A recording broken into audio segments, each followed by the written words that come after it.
Fate's Call can really take Life out of a sticky situation and put him into safety even after the cast of the Death from Below. But Xin Zhao games can be decided in the first 6 levels. We saw that in a negative way with Cliff falling apart yesterday. We saw a great Xin Zhao performance by Tarzan in our first series of the day. I feel like early game, huge advantages to Hanwha Life. If you draw out something like a cannon barrage. Yeah, doing it.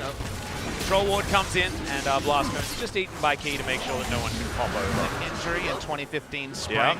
Well, Ruler might have an injury here towards the bottom side as the Bone Skewer gets flashed and misses. Wind becomes lightning, becomes... They're actually threatening. There is definitely a cannon barrage at the ready as Life comes in, but there is the Impale. Key tries to get away, but you're not... If she's in full vision, Gen.G should just keep testing the Baron again and again when there's a few more minutes in the game and that becomes more realistic. Yeah, I really do like the macro positioning here from Gen.G, but now my turn. Teleport coming in. Kuzan's going to shift some sands. Cannon barrage used defensively now as there's the Emperor's Divide. It is a very dead Skarner, but that might be all they can find as the Pike is going to get picked up in response. Kyubey just wants to kill the Xin Zhao as well. Double kill now for the Gangplank as in goes Kuzan. The Sand Soldiers not quite able to catch up to Tempt, but now they are. The Conquering Sands are in, so on. Look down, Key finds the Bone Skewer. Still some Ren stacks in there as there's the Flash Emperor's Divide. Tempt is going to go down. Sung-Yun follows immediately. The Impale wasn't even used, and that's going to spell 3 kills. But they're pushing 2 pretty hard as So On has already popped the ultimate. Emperor's Divide, though, just puts Hanwha Life in a neat little box.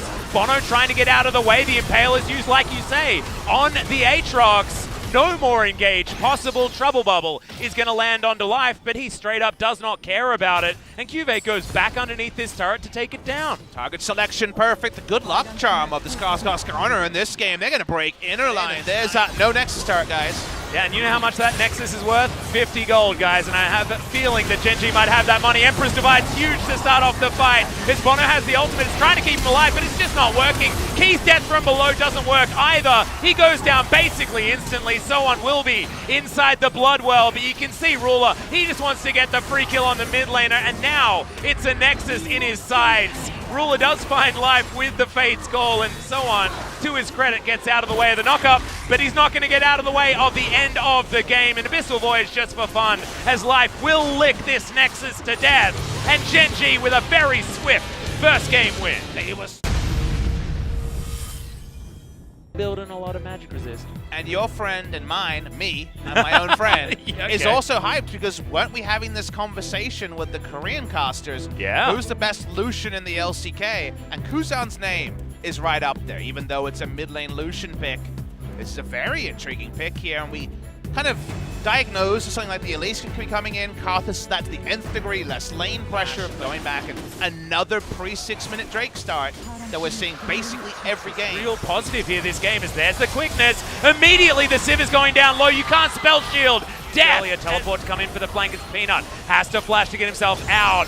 There it is. The final spark comes forward. Ruler up into the air, but already the first damage has been done. But Kyubey, so much damage off to the side, and Ruler finishes it off. Aggressively, Key is boosting it towards the top side with his Moby boots.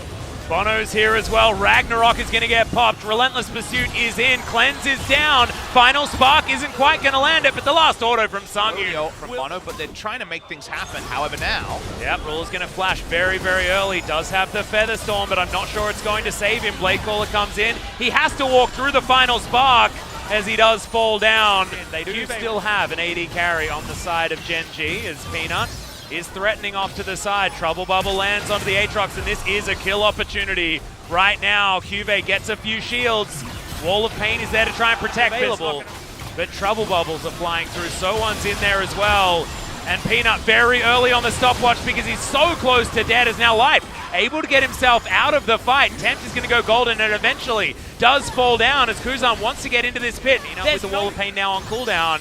That's a Trouble Bubble landing, and that means that Kyubey has to use a very early stasis. Can Peanut actually get into this pit? He is! He is in there! Can he get it with a lay waste? No, he can't. Bono secures the Baron. The first Requiem comes in. Is it actually going to do anything is the question, as it is. The cannon falling down. Final Spark lands onto Kyubey, but he does manage to get that reset. 30% of his health bar is in. Umbral Dash gets him over the wall. That is going to be to relative safety, but you can see that Hanwha have the inside track to the Gen.G base. This is a dead turret on the top side. They're corralling the Gen.G members. Temp's out of mana though, so he doesn't do much damage here, remember that.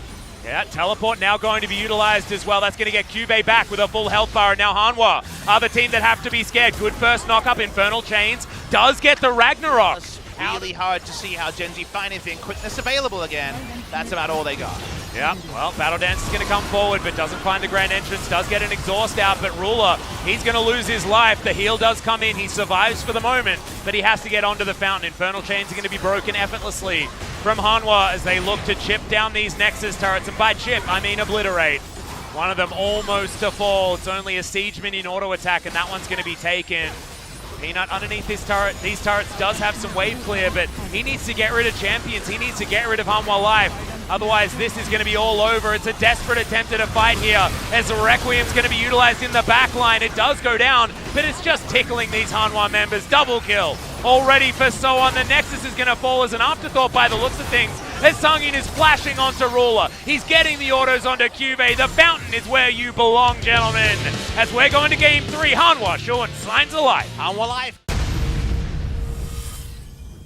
Us now. That's a lot of rulers. Gen.G can do with 5 of those. Yeah, you can measure a lot of things with that many rulers, Papa Smithy. You're exactly right. Yeah. In fact, if you had 5 rulers, would you win? Yeah. How does Ruler do in the jungle? Does he play Twitch? I guess he'd play Twitch. I held my tongue. I had a thought, but I'll keep it to myself. Oh no, I think I know what your thought was, and it made me sad, Papa Smithy. Well, Gen.G. Sadly, he is not a pirate who can pilfer. The pilfering is from the Vlad. I feel like this opposite roles, exactly, as Sungyun immediately going to get ignited. Does have that shield available as Ruler flashes, gets it! The fadeaway jump shot! For the first time this series are going to take the opening Infernal Drake. 3 games in a row, and the first Drake has been Infernal, I think, for the first time today. The second one. We've got a point here. Oh boy, here we go. Yeah, Kuzan was looking for it. Doesn't hold on to it, but you can see Life throws out the dredge line, but doesn't actually, sorry, depth charge. And there's nothing better than the Kalista winning lane and getting all the gold because the support's like, oh good, I can initiate HUD. Hi Life, he's gonna find the dredge line. Okay, that's a very high value stopwatch as Key gets out of the way, but look at that money swept into the death chamber. Sungyun follows his lane partner, and we ain't done yet. Fate's Call delivers Life dredge line, gets over to Bono, and immediately the flash in. Good kickback onto Cube as Bono goes down to 200, and now Gen.G, they're just hungry for more. And that's why it's a recipe to disaster, and someone doesn't have a turret. Why is he here? Yep, they're trying to distract the Gen.G members with control wards, and that does keep Ruler at bay for the moment. He wants to give some kills to the rest of his team. Very early Sanguine pull, and they've got a ward in here. Soan knows that he's dead. He's just trying to buy some time. On him. Of course the chains miss. Longest auto attack range of all time now as Peanut is going to miss another cocoon. Kuzan diving in. Does have the ultimate, but no. Pierce lands onto 10th. He's down to half health. They are able to brute force this outer turret. True Shot Barrage only hits Kalista, but they're very certain Kalista's not bot side, and suddenly Cube's in strike. Yep, Hemoplague comes in. Soan is tanking up this turret for a very long time. Tides of Blood comes through. It's all too easy as Soan, Sanguine Peanut, of course, does have the repel to get himself up into the air and still has the smite fingers. Really nicely done here from Gen.G, but Tempt flashes forward. That's the stopwatch. Tempt now in trouble. The chains land, but it's all a bait. Tempt's going to go down as Ruler comes in. Doesn't have that available to him from the mid lane. The LeBlanc has to put her face in it, and there's a dredge line always waiting to try and catch her out of that. You can see right there that trade does happen. Nexus turret number 1 is going to go down basically for free because Hanwha's tools just aren't there. This composition doesn't do that. Tempt has to try and dive to get through. True Shot Barrage goes over. Kuzan goes down to half health. Bono has to get into the back line, but has to immediately use his stopwatch as Soan goes down extremely low. That's not the late game Vladimir that we've been seeing in other games as Cube uses the stopwatch that he just picked up and flashes to take down Sungyun. Gen.G, 5 members alive as the Nexus falls, and they 2-1.